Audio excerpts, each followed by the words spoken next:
എന്ത് നിയമമുണ്ടെങ്കിൽ എന്താ, എന്ത് വകുപ്പുണ്ടെങ്കിൽ എന്താ, എന്തായാലും കേസ് തീരാൻ വർഷങ്ങൾ എടുക്കും. ഏത് വീഡിയോ പോസ്റ്റ് ചെയ്താലും അതിന് താഴെ വരുന്ന കമന്റുകളിൽ ഏറ്റവും പ്രധാനപ്പെട്ട ഒന്നാണിത്.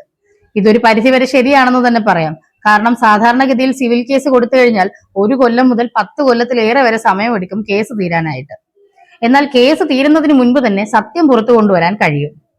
ഒരു സിവിൽ കേസ് ഫയൽ ചെയ്തു എന്നിരിക്കട്ടെ, പക്ഷെ നിങ്ങളുടെ കേസിന്റെ ഏറ്റവും പ്രധാനപ്പെട്ട ഡോക്യുമെന്റ്സ് എല്ലാം നിങ്ങളുടെ എതിർകക്ഷിയുടെ കൈവശമാണ് ഉള്ളത്. ഇത്തരം ഘട്ടങ്ങളിലാണ് ഓർഡർ 11 CPC സഹായകരമാകുന്നത്. ഈ നിയമം അനുസരിച്ച് എതിർകക്ഷിയുടെ കൈവശമുള്ള നിങ്ങളുടെ കേസിനാസ്പദമായ ഡോക്യുമെന്റ്സും വിവരങ്ങളും എല്ലാം പുറത്തു കൊണ്ടുവരാൻ കഴിയും. ഉദാഹരണത്തിന്, ഒരു വസ്തുതർക്കവുമായി ബന്ധപ്പെട്ട കേസിൽ നിങ്ങൾക്ക് ആവശ്യമുള്ള വിവരങ്ങളും ഡേറ്റയും എല്ലാം നിങ്ങളുടെ എതിർകക്ഷിയുടെ കൈവശം ഉണ്ടെന്നിരിക്കട്ടെ, നിങ്ങൾ ആവശ്യപ്പെട്ടിട്ടും അവരത് തിരികെ തരാൻ തയ്യാറാകുന്നുമില്ല, നിങ്ങൾക്കത് കാണിച്ചു തരുന്നുമില്ല. ഇങ്ങനെ വരുന്ന ഘട്ടത്തിൽ ഓർഡർ 11 CPC അനുസരിച്ച് നിങ്ങൾക്ക് കോടതിയിൽ അപേക്ഷിക്കാവുന്നതാണ്. അതായത് കോടതിയുടെ അനുവാദത്തോടു കൂടി എതിർകക്ഷിയോട് നിങ്ങൾക്ക് ചോദിക്കേണ്ട ചോദ്യങ്ങൾ റിട്ടേൺ ഡോക്യുമെന്റിലൂടെ ചോദിക്കാൻ കഴിയും.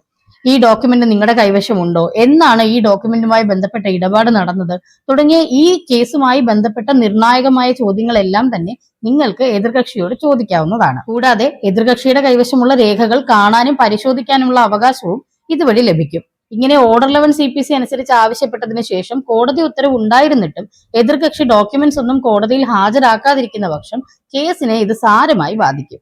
തെളിവില്ലാത്ത കേസ് ഒരു കാരണവശാലും കോടതിയിൽ നിലനിൽക്കുകയില്ല.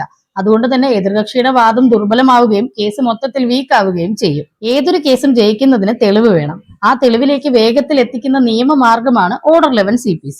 അതുകൊണ്ട് ഓർഡർ 11 CPC സത്യം പുറത്തു കൊണ്ടുവരാനുള്ള ഒരു നിയമ ആയുധമാണ് എന്ന് തന്നെ പറയാം.